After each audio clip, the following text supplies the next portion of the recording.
So first, I just want to thank everybody for coming out today. It's been a real pleasure to be with each and every one of you. I really enjoyed myself today. And our last panel is the future. Tomorrow is today. And if this is a true statement, you know, being here today make me feel like we've won. I think that's true. So,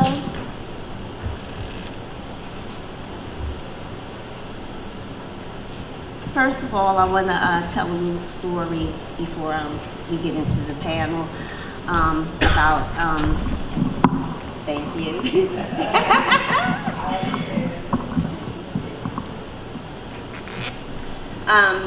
One of my favorite experiences of Fidel Castro. And I think this was in like 85, 86. And I took a half day off work because I had to take my daughter to the doctor, so I was home. And the news was, TV was, you know, whatever this program was on, it was interrupted. And to tell you that, you know, Castro was on his way to the UN. And so the story behind this visit was that the UN wanted Castro to come and speak, you know, but, you know, after all he had been through with the United States, you know, he had to, you know, ponder that. And so he came up with, of course, you know, a brilliant idea of, he made the United States sign a document that if he came and spoke to the UN, that he could not die while he was in this country, naturally or unnaturally. And so,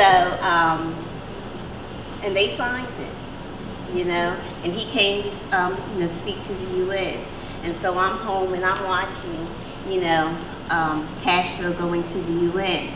And when it came on, you know, it just blew my mind, if anybody saw this, because the security that they gave him, it was just mind-blowing. I never saw anything like it in my life, you know. So they showed him going to the UN in a limo, and so this is the top of the limo.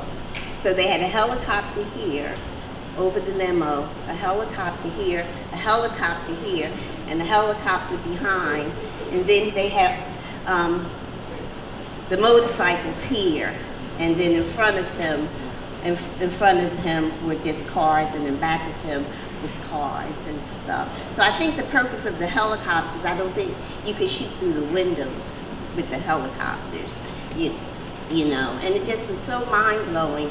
And I remember I was getting ready, and I remember thinking to myself, you know, Castro was such a bad, you know, he just was so bad, you know, and just nobody liked him. And I remember thinking to myself that it seemed like I had just witnessed, you know, Castro bringing the United States to their knees, you know, again, you know, and stuff like that. So it was really something to see. So I just wanted to share that story with y'all first. Okay, so in the words of Fidel Castro, a revolution is a struggle to the death between the future and the past. With this in mind, our final panel appropriately is titled The Future, Tomorrow is Today. Tomorrow is Today is an interesting play on words that show a very valuable point. Everything we hope to accomplish in the future, how we prepare for responsibilities that will ultimately be ours, is really a function of what we do today. The future is shaped by an accumulation of all our daily activities and efforts. This panel will look clearly at the meaning of Fidel Castro's life and the Cuban Revolution for the future liberation of anti-capitalist, anti-imperialist, anti-militaristic, and pro-working people struggle. Dr. Anthony Monteiro and Danny Haiphong of Black Agenda Report will be discussing such topics as tomorrow's leadership, examples of Fidel's life, the pitfalls of the anti-Trump insurgency, what we can learn from the Marxist character of Fidel Castro and the revolution, and an assessment of the current crisis, U.S. imperialism. So first, I think we're going to start off with Dr. Anthony Monteiro. It's been a very, very fruitful day of discussion, of debate, of sharing of ideas, and of preparation for the battles that we face in the future. Now, just a small note. Anybody that thinks that the ideological struggle is a champagne party is mistaken. The ideological struggle challenges, it calls for openness and transparency, and often it requires that we go outside of our comfort zones. And this is what has happened today. We've heard so many beautiful voices, poetry and political discussion. I will be brief. I want to talk about a new type of vanguard for a new age. We are in a unique moment, a moment of singularity. Singularity is a concept most often used in the natural sciences. In mathematics, it points to a state where an object, a physical object, is not defined or does not behave in expected ways. In political, economic, and social terms, we have reached such a moment where social relationships no longer behave in predictable or well-behaved manner. We are in a moment of the unexpected and unforeseen. In macro-historical terms, this is a moment of socio-economic breakdown of the capitalist system worldwide, of systems collapse, of an existential crisis of the neoliberal, hence the end stage capitalist order. New contradictions are appearing, new divisions, especially within the ruling elite, new antagonisms, and indeed new possibilities. In such moments, things do not behave as expected or predicted. And that which usually happens is not going to always happen. In other words, the world is more complex. A major part of the new complexity is connected to the reality that the human intellect has not only penetrated new areas of the objective and subjective spheres of existence, but is able to control and shape reality based on this ability. In other words, human beings and the human mind are impacting the objective world in ways that it never has. That's what we call science in many areas. Yes. Therefore, ideas and ideologies are a much larger part of the many struggles for liberation. However, we must know the world in order to change it. We must know in new and more complicated ways. To go forward to genuine liberation, we must not only act, and we must act, but we must think. This means that in this time, the ideological struggle is central. Theory and practice must conjoin to produce new knowledge, knowledge for the sake of emancipating the people. As reality becomes more complex and as the human intellectual activity penetrates what were at one time considered mysterious or even magical, the need for ideological clarity and theoretical sophistication becomes more important.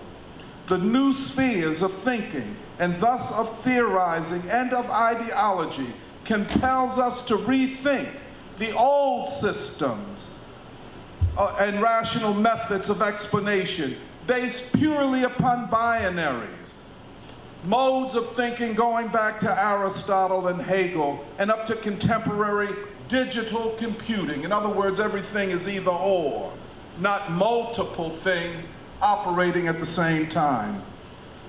But today we are here to pay tribute and lower our banners of revolutionary solidarity for the life and revolutionary example of Comandante en Jefe Fidel Alejandro Castro Ruz, the tireless guerrilla. His example will guide us in the upcoming battles of freedom for freedom of the people and peace and justice. Fidel's example of discipline, obedience to the interests of the people, revolutionary morality, generosity, and love for humanity, especially the poor and suffering, set a standard for what is not only revolutionary leadership in this epoch, but leadership itself. His is the example by which all revolutionaries must be measured. He insisted as his life came to its end that he wanted his mortal remains to be cremated rather than displayed for viewing.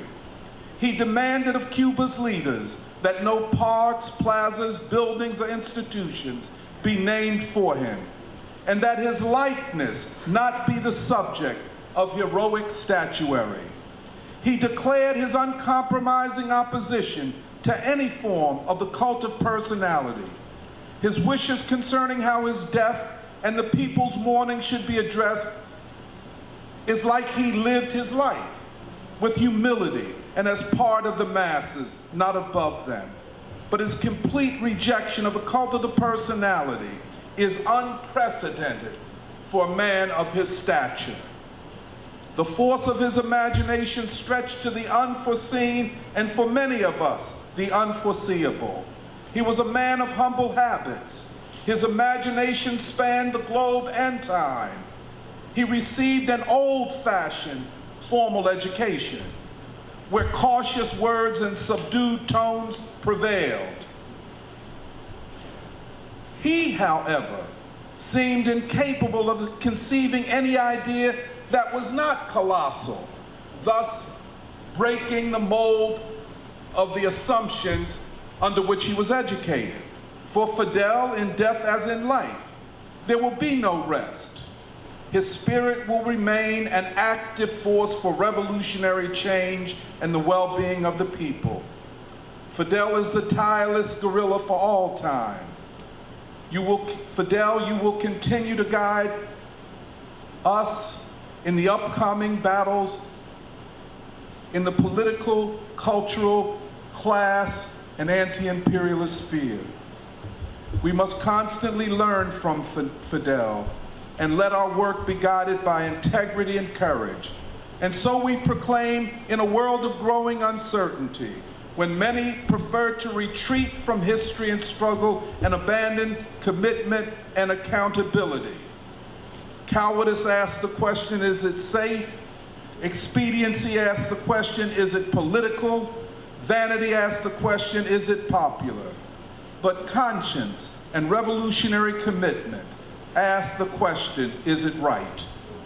And there comes a time when one must take a position that is neither safe, nor political, nor popular, but one must take it simply because it is right. Yes. Martin Luther King. We are in the fifth stage of the general crisis of capitalism. These stages go back approximately to the 1870s, when capitalism reached a new stage, going from the free market stage of capitalism to the monopoly capitalists, to the state monopoly capitalists, and what Lenin called the imperialist stage of capitalist development. It is important that we take seriously Lenin's understanding of imperialism, because there is a trend among left thinkers, and certainly liberals, to define imperialism as a set of policies. Imperialism is in fact a stage in the development of capitalism. According to Lenin, it is the stage of the general crisis of imperialism, of capitalism. It is the stage of war and revolution and of depressions. And thus, beginning in the 1870s, this stage starts. The first stage, I'm going to be not too long, by the way. The first stage is approximately 1872 to 1913. The second stage is 1914 to 1940. The second stage of the general crisis is very important, because this is the stage of World War I, the Russian Revolution, and the Great Depression. The third stage begins with the outbreak of World War II and lasts up until 1971 or 72, when the United States goes off the gold standard and in the place of gold replaces it with the dollar as the currency that would determine the values of all other currencies.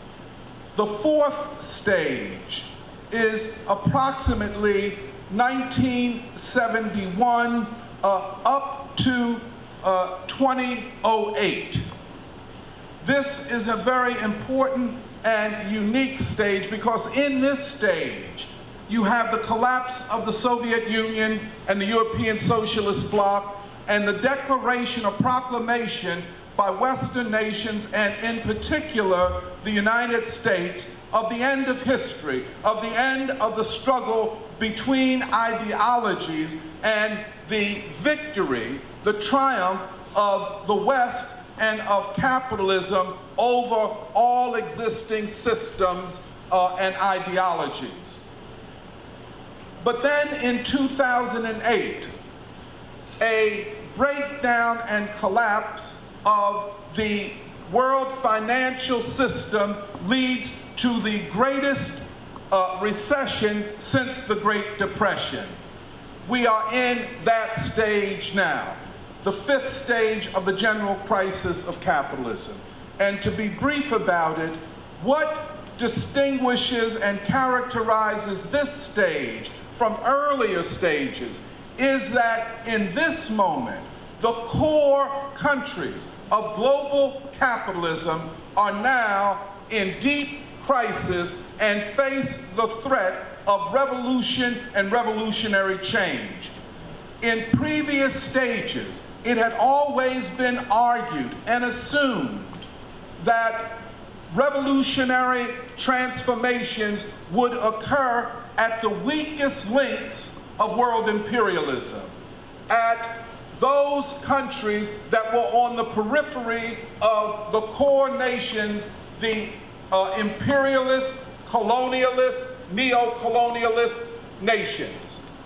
Thus, the Russian Revolution was justified by Lenin when there were people who said that, well, it can't be a real socialist revolution because you have a very weak working class, and Russia is essentially a peasant country, and in fact, the Bolshevik Party is an underground movement and does not have a mass constituency. Lenin responded to that by saying that under conditions of imperialism, capitalism would break at its weakest links. And Russia was such a weak link. Going forward, he would argue that rather than look to the West for the next revolutions, and you might know of the arguments about whether or not Russia could build socialism without there being revolutions in Germany and France and the Western European countries. To that, Lenin and his colleagues answered the question that if there are revolutions in India and China, that a triangular relationship between China, India, and the Soviet Union would constitute, in terms of their populations and resources, a principle-specific weight that could shift the balance in world history away from imperialism. That was the theory of the weak link.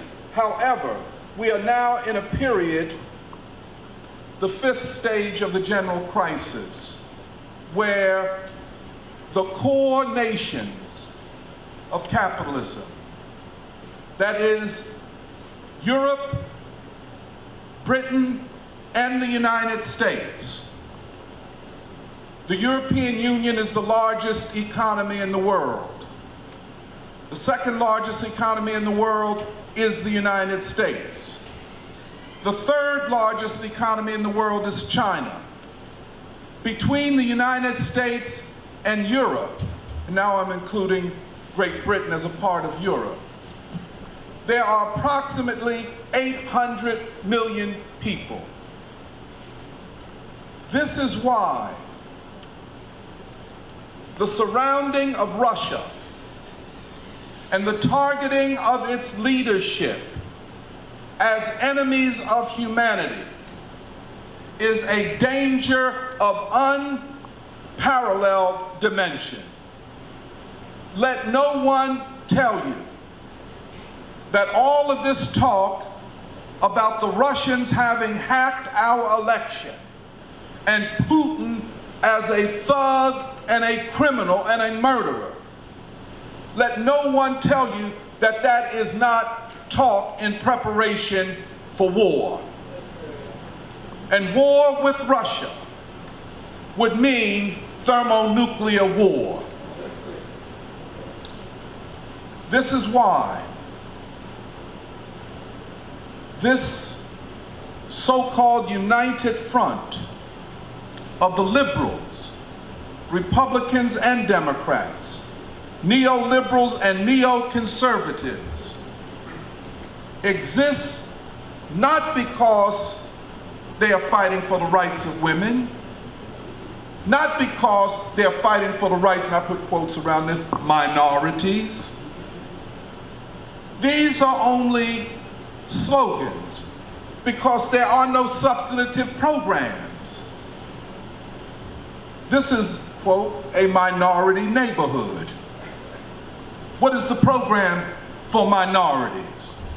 What is the program to fight racism? Anybody could say fight racism, and most people say that. I think when you pull the covers off, it is clear that this is the talk of war. This is a coalition to obscure the real objective, and that is war with Russia. That is preparation to reclaim Europe. War with Russia would require a new, in this nation, a new McCarthyism, which has already begun. Thank you. Professors are losing jobs. Alternative news sites are being called fake news. Anybody that opposes the war party, which assembled under the big tent of Hillary Clinton, there was every reason to cheer on her defeat. And now to come with this idea that we're going to reclaim the loss because she got the majority of the popular vote, we have to see what all of this means. So we are in the 5th stage of the general crisis. The core capitalist countries are now targets of mass revolutionary attacks. Britain left the European Union. France is on the verge of leaving the European Union and NATO. Italy will probably have an anti-neoliberal populist government not that far in the future. Turkey, which has for many decades been considered the eastern flank of NATO, is now moving towards Russia and China and away from the West. The Philippines, which has for many, many decades been a neo-colonial military outpost of US imperialism, now under the presidency of Rodrigo Duterte. That's his name. It sounds like a ghetto name, doesn't it? I knew a cat named Duterte. But has asked the US military forces to leave the Philippines and said that the new strategic alliance that the Philippines would have would not be with the United States, but with China and Russia. The dismantling of the 75-year-old military and economic financial arrangements that emerged after World War II and were pretty much constructed by the United States. All of this is falling apart. Now, this raises the question of what does the vanguard of the people look like at a time like this? When, for the imperialists and financial oligarchs, it's coming apart, and they are panicking. Just read the New York Times. And if you can stomach it, look at CNN. It's coming apart, and they have panicked. What does a vanguard of the people look like? Does it bow down to the liberals ideologically? Does it seek an alliance with the liberal elite based on their terms? Or does it do the opposite? Does it go to the working masses and build solidarity with anyone who is prepared to fight for working class interests based upon principled unity rather than pragmatic unity? Let me give you an example. And it's not going to be the march of the women, the Women's March, which was originally called the Million Women's March, and then Sister Filet and the people that organized the real Million Women's March said, no, not in our name. Not this year. Yeah, not this year. I would like to just use an example, the march on last Thursday and demonstration in New York, headed by celebrities. You know, whenever they drag out the celebrities, you always have to say, well, there's something going on here, because celebrities are always bought and paid for by Hollywood and the propaganda industry. What was the outrage of the millionaire celebrities? The outrage was that they felt violated. That since they felt wronged, then now we have an outcry. I would like to know, and if there are revolutionaries in the house that can explain to me, how do revolutionaries join that type of movement? Now, I know there are people who say, well, that's where the people are. We must go where the people are. But how long will the people be there? And what people? The people consist of many kinds of people, class divisions. They're the rich and the poor. They're the 1% and the 99%. They're the racially oppressed and those who do not experience racial oppression. They're men and women, those who experience gender oppression and those who do not. So what people are you talking about?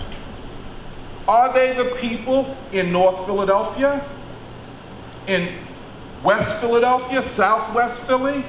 Are they the people in West Oak Lane? Are they the people who work for poverty wages? Are they the people who don't have decent schools to send their children to, who can't afford health care even under Obamacare? Who are the people? And what interest are those who are now outraged have in all of this? The question for whom and for what has to be put. For whom are you demonstrating and for what?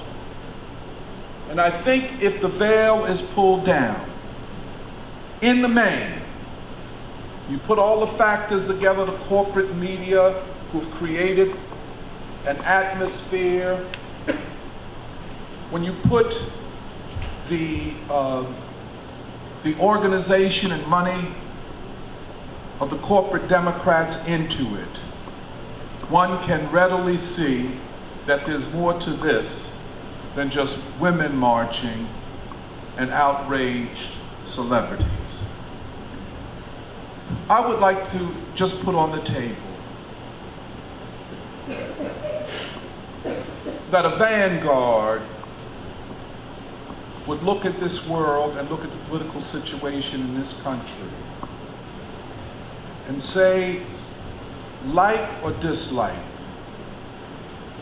what happened on November 8th was a takedown of the most powerful, most well-financed war coalition that the country has ever seen. Identity politics was just a campaign mechanism for Hillary Clinton. The real objective, and she made it clear, was to go to war in Syria and ultimately with Russia and Iran. That this project was part of also a broader Middle Eastern policy that involved Israel. Israel wanted a generalized war in the Middle East so that they could settle accounts with Hezbollah and Hamas. Now,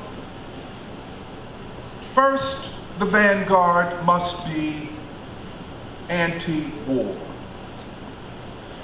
If the program of any coalition is not first and foremost against war, it is not a progressive program.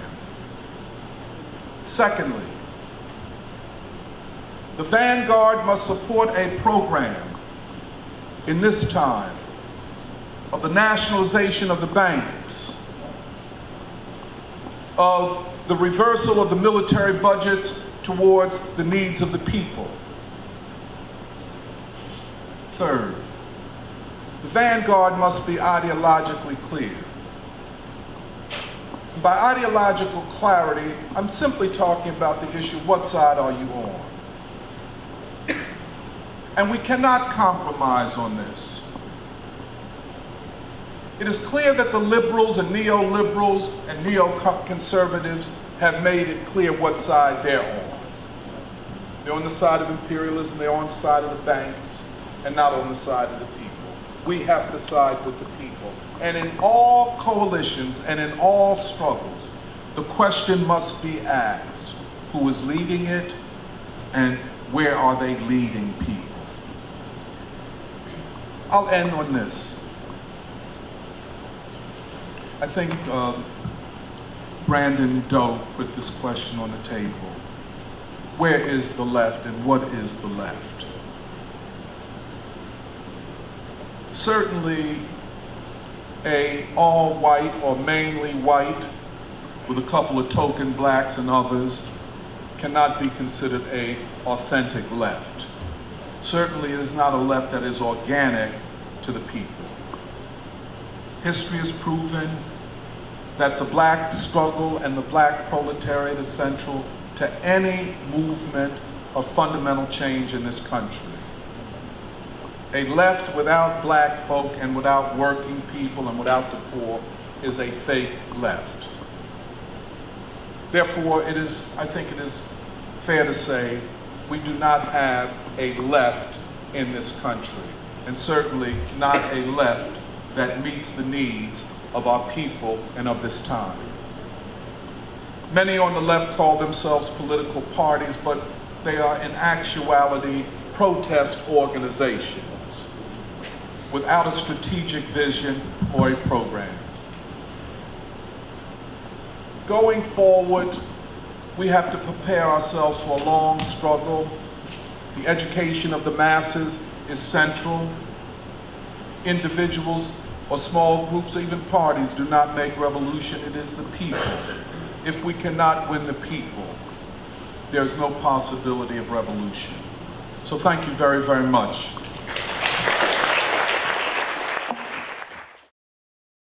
My name is Danny Haiphong. I thought I was introduced earlier, but I was going to do that. Thank you. I just want to address something that was said in one of the panels. It was a comment about Cuban hip hop and the repression of Cuban hip hop and all of that. I just want to say that to me, there are two types of knowledge, right? So there is the objective knowledge that we learn, the objective conditions that we live in, unemployment, mass incarceration, we go through the issues, quote unquote. Then there is the lens that we use to interpret the meaning of those objective conditions. The big question, causation, social relationships.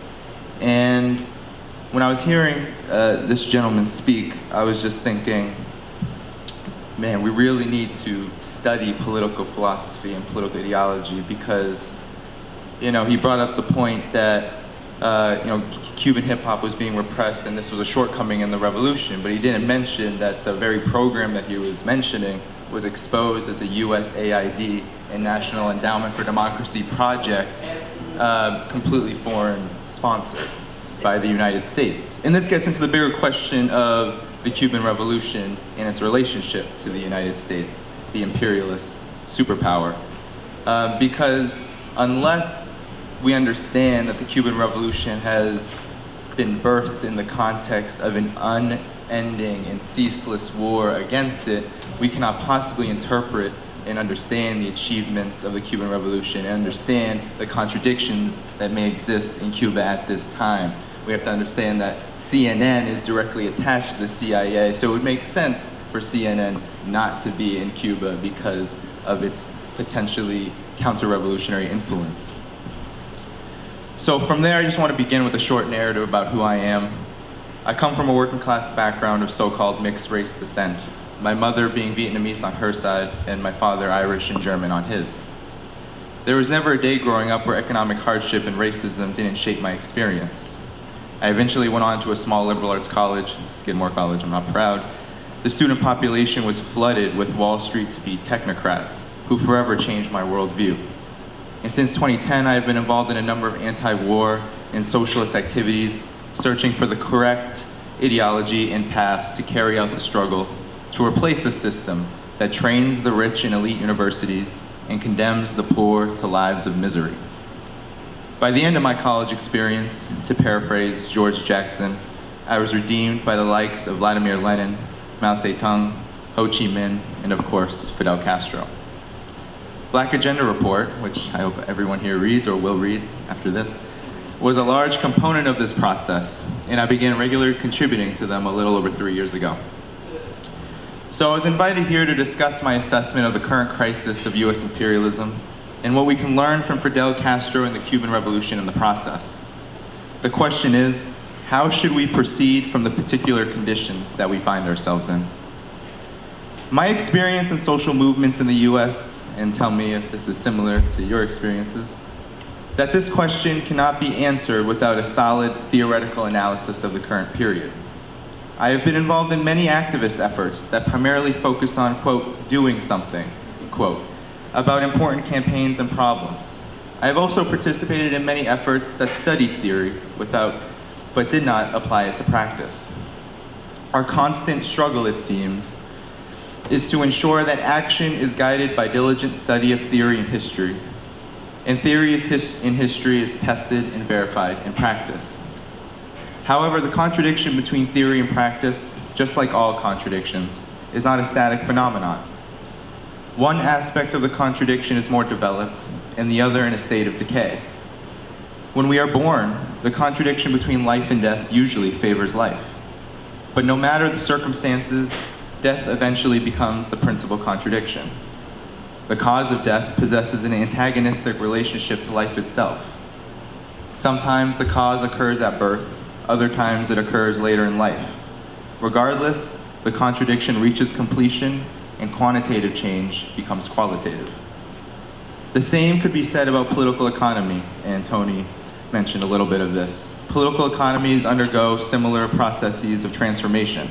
Whether we are talking about the transformation from feudalism to capitalism in Europe during the 17th and 18th centuries, or from neocolonialism to socialism, as in Cuba.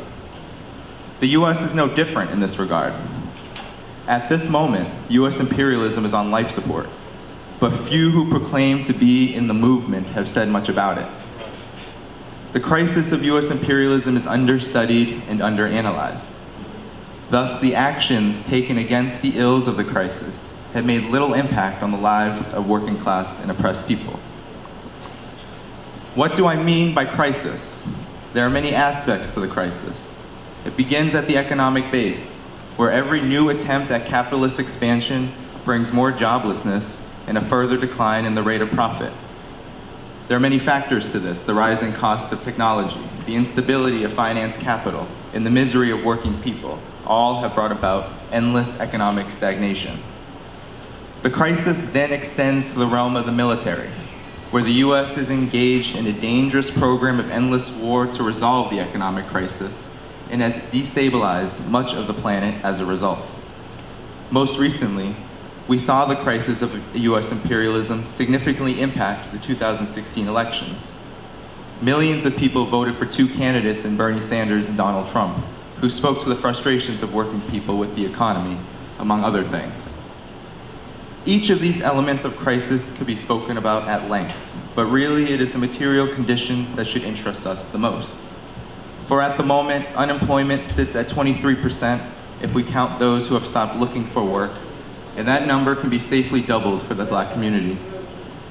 The 1% has never been richer. 8 individuals own more wealth, not equal wealth, more wealth than half of the world's population. Our political prisoners, Sundiata Acoli, Mumia Abu-Jamal, and countless others remain behind bars within the largest prison state in the world, and Obama didn't pardon any one of them. Commuting is not pardoning. The Obama administration has placed us at the precipice of world war with Russia and China, and used Russia as the scapegoat to intensify surveillance and repression at home. Yet all we can hear about at this moment is the danger of Donald J. Trump. It was estimated that hundreds of thousands would descend on Washington this weekend to protest the Donald. Such a scene should be exciting in the abstract, could be an opportunity in the abstract, but there are particular and specific problematic aspects to this development that must be addressed. I want to quote at length a speech by Fidel Castro that illuminates not just the achievements of the socialist revolution, but the potential pitfalls of a US-based movement focused solely on the orange billionaire. The speech contains a historical narrative of the revolution, which begins with Fidel and his comrades analyzing where they would take the struggle during its embryonic stages. At first, the enthusiasm to rid of the Batista dictatorship was evident among various members of the ruling class. But rather than ending the misery of the masses, such opposition only sought to replace Batista with another variation of the neo-colonial order. Fidel warns in the speech that, quote, "In the final analysis, neither imperialism nor the ruling classes give a hoot who the president is, who is a representative, who is a senator. Naturally, imperialism would like to have for president, if possible, a man who is not a complete crook, that he be honest, that he spend money to advance the interests of the ruling classes. What is imperialism interested in? It is interested in, naturally, a government that looks after the interests of the monopolies. In other words, a complete analysis of the function of the state is imperative, and we can see this clearly in the current period." So from this assessment, Fidel and his comrades chose to wage guerrilla warfare as the means to win over peasants to socialism. The Cuban revolutionaries rejected collaboration with the state. This development was critical in the progression of the revolution because it represented a complete break from the existing establishment. However, the decision to base the struggle to liberate Cuba in the peasants and workers did not drop from the sky.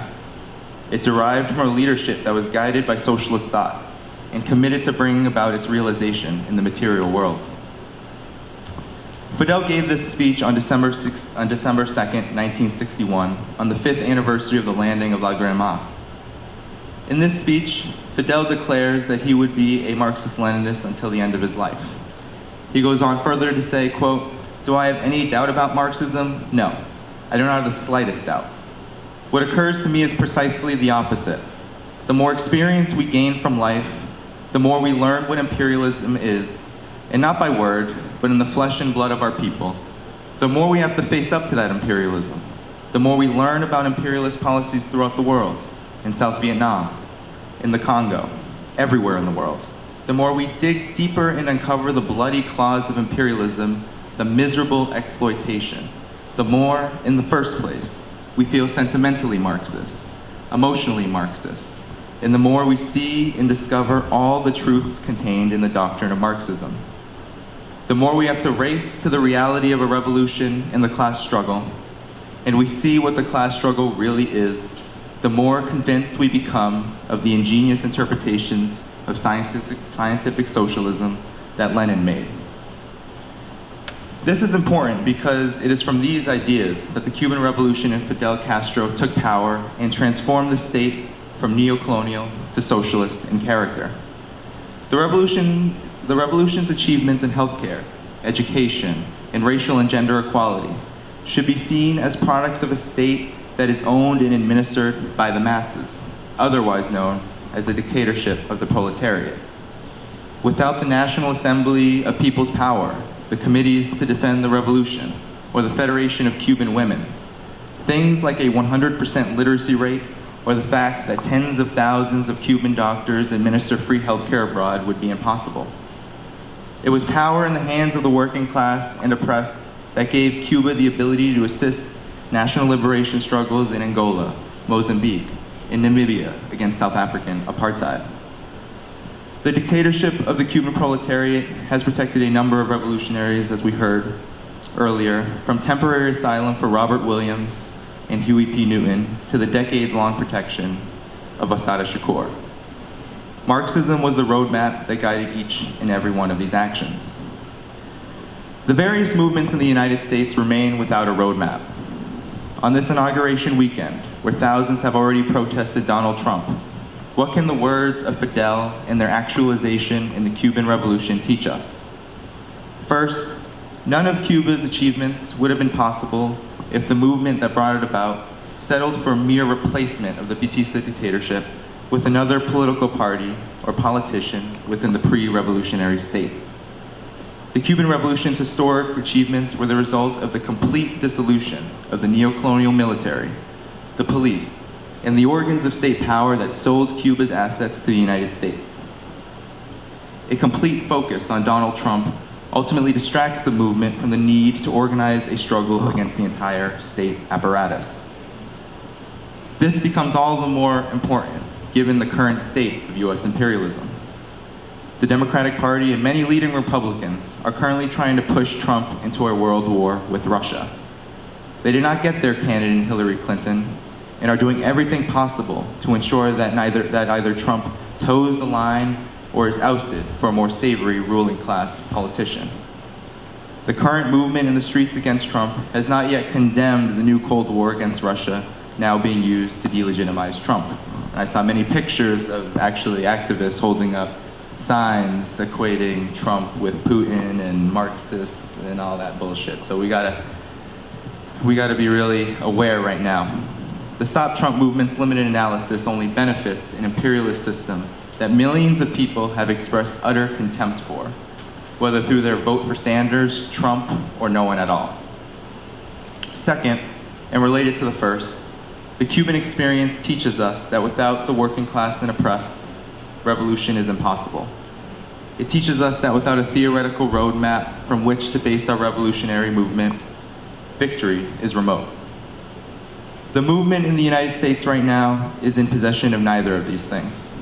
We must work to correct these errors. We must let imperialism die and take advantage of its vulnerable state under Trump. We must not cast a gaze of fear over his rule, but develop the leadership and the courage to present demands to the Trump administration that can win over young people, workers, the unemployed, and those living under racist, neo-colonial hell in the United States. And when the inevitable moment comes that neither Trump nor the Democrats can achieve such demands, we intensify the struggle and educate the masses as to why. This is how revolutions are born.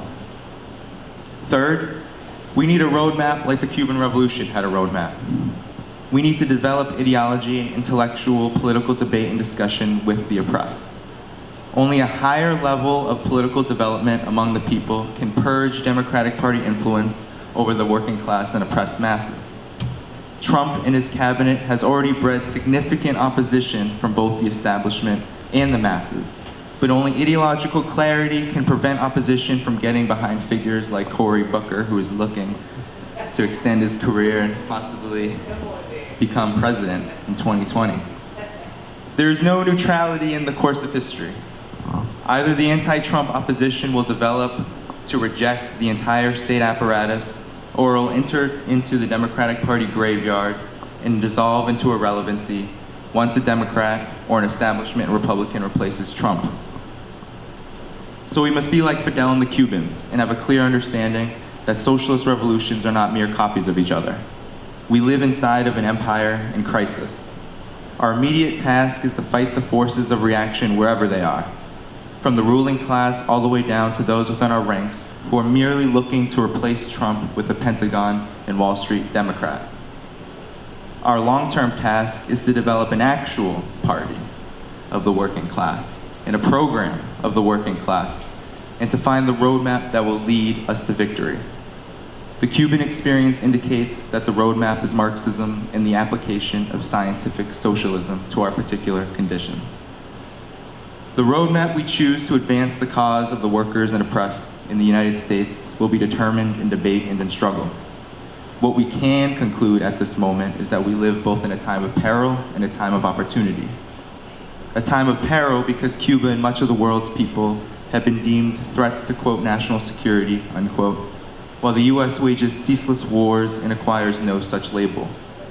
It is a time of opportunity because the discontent of the masses of people has forced a two-party system into a crisis of legitimacy that opens up the possibility for true and real social transformation. So I leave you with one last quote from Fidel's speech that we must unite upon before going forward.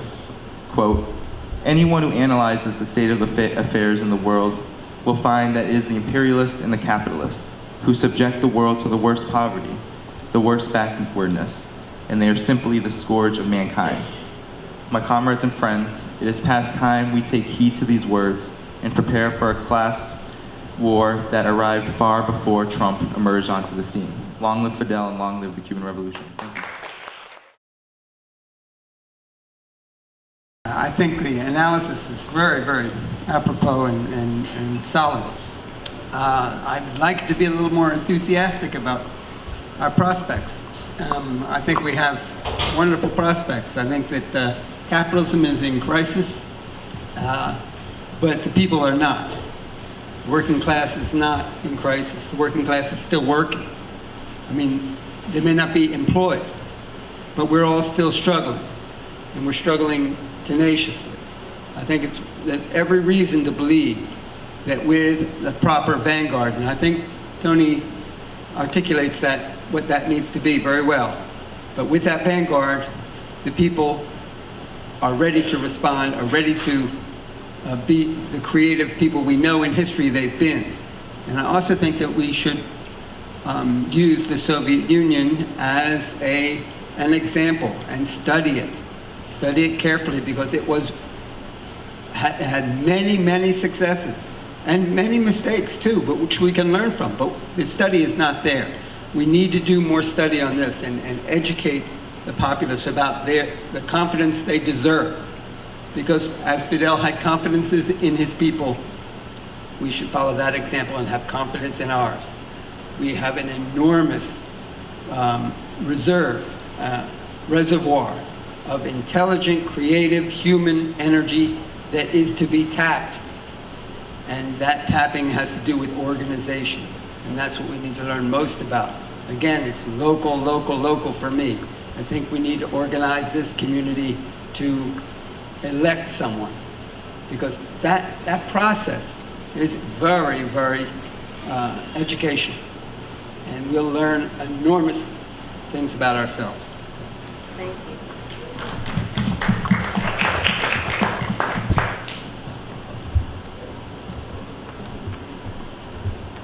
Thank you. Thanks to all the panelists and to the organizers and everyone who came out today. It was a wonderful conference. My question is in regards to sort of the future of Cuba. So, in a sense, Cuba was very lucky to have Fidel as an extraordinary individual, very unique. But he's just one person. You know, he's dead now, and the future will continue on with his example, but without him there. And I was just wondering if you could maybe touch any light on what he put in place to continue on after him. It seems as though Cuba relied very much upon Fidel, understandably so, to do so much. And I'm just wondering what kind of mechanisms are in place for Cuba to go forward. Thank you. Well, I think that's a good question, because I think it speaks to a little bit of misunderstanding about Cuba and Fidel. Oftentimes Fidel is portrayed as the cult of personality that he so rejected, and the dominant leader of Cuba and a strongman, dictator, whatever. Not saying that you were asking in that way, but I think that ultimately, you know, it's funny, in Cuba, the Communist Party, although it has a lot of influence, it actually has no overseeing power, legal power. All of the power goes through the various bodies that the Cuban people have created out of the revolution. I mentioned some of them, but the National Assembly, the people's power, ultimately extends down to a local level where workers, ordinary people, are taking part in this process. You know, there's a constant rotation. There's a deep connection between the revolution and the people, and it follows a participatory democratic model, unlike the so-called representative model in a lot of the bourgeois imperialist countries, where you vote every so many years for someone to represent you, but in reality they are paid for, bought, and sold by the banks. So I think, the revolution, I see a lot of hope, because I think there's been a lot of victories of late for Cuba. I mean, there was an immigration policy that was just overturned that was in part a victory for the revolution, because the US has been engaged since 1959 in a program of trying to deplete Cuba of key resources, human resources.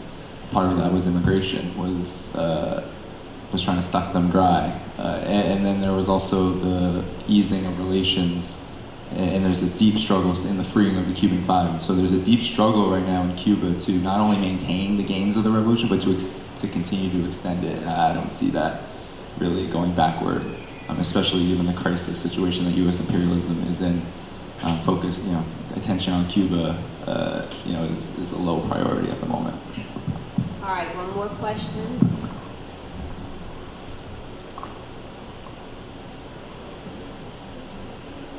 No more questions? All right.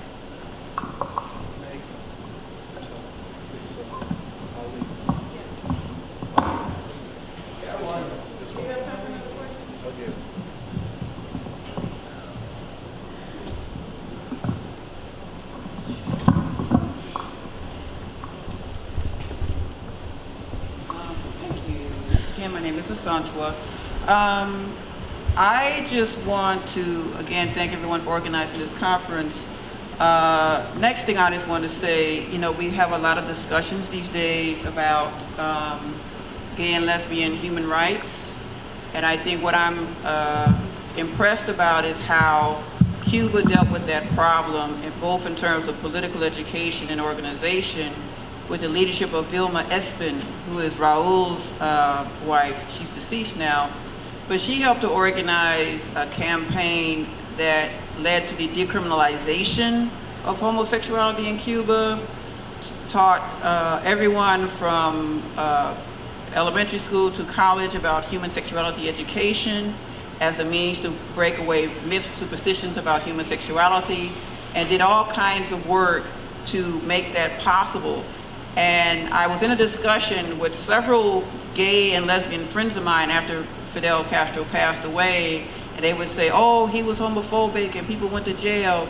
I said, yes, that's true, but if you keep looking and researching Fidel Castro and Cuban society's struggle with this issue, even Fidel Castro came to publicly admit his ignorance, that he made a mistake, and he always praised Vilma Espin and the Federation of Cuban Women for the role they played in educating Cuban society about gay and lesbian human rights, to the point where another friend of mine was saying, well, they don't do anything there. And then I sent them an article about a sister named Adela Hernandez. She's the first transgender woman to be elected to some official body in Cuba. She was elected in 2012. So that doesn't say anything about being perfect, but it does say something about a process that continues and gets stronger over time. And I think that, among other things, is something we should look at. And if I may make a quick shameless plug, if you saw the flyer passed out earlier about our tribute to Fidel Castro and the Cuban Revolution, that will be next Saturday, which is January 28th, 3 p.m. in the gymnasium here at Church of the Advocate. So I hope you saw the flyer. So thank you.